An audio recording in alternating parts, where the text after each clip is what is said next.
நாம் எப்போவுமே இட்லி மீதமாயிடுச்சுன்னா நம்ம இட்லி உப்புமா செய்வோம். அது வழக்கமான ஒரு விஷயம். ஸோ நான் இன்றைக்கி வந்து ரொம்ப டிஃப்ரெண்ட்டாக முட்டைக்கோஸ்லாம் போட்டு கொஞ்சம் எக்கும் ஆட் பண்ணி சூப்பரான ஒரு இட்லி ஃப்ரை பண்ணலாமா?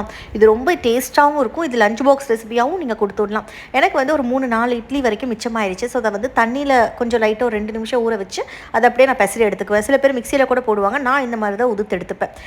கடாயில் 1 ஸ்பூன் எண்ணெய், கடுகு, கடலப்பருப்பு, பெரிய வெங்காயம் 2 அரிஞ்சு போட்டுக்கோங்க, வரமிளகாய், பச்சை மிளகாய். நான் ஏற்கனவே பார்த்தீங்கன்னா முட்டைக்கோஸ் வந்து ஸ்டீம் பண்ணி எடுத்து வச்சுருக்கேன். ஸோ அதையும் ஆட் பண்ணிவிட்டு கொஞ்சம் உப்பு ஆட் பண்ணிக்கோங்க. ஸோ ஸ்டீம் பண்ணி போடும்போது உங்களுக்கு சீக்கிரமாகவே உங்களுக்கு வேலை முடிஞ்சிடும். ஸோ நீங்கள் இப்போ வந்து முட்டைக்கோஸ் போட்டு வேக வச்சிங்கன்னா உங்களுக்கு ரொம்ப நேரம் எடுக்கிற மாதிரி இருக்கும். ஸோ இந்த ஸ்டேஜில் நீங்கள் ஸ்டீம் பண்ண வெஜிடபிள்ஸ் எது வேணாலும் ஆட் பண்ணிக்கலாம். நான் இன்றைக்கி முட்டைக்கோஸ் தான் போட்டிருக்கேன். ஒரு முட்டை மட்டும் உடச்சி ஊற்றிக்கோங்க.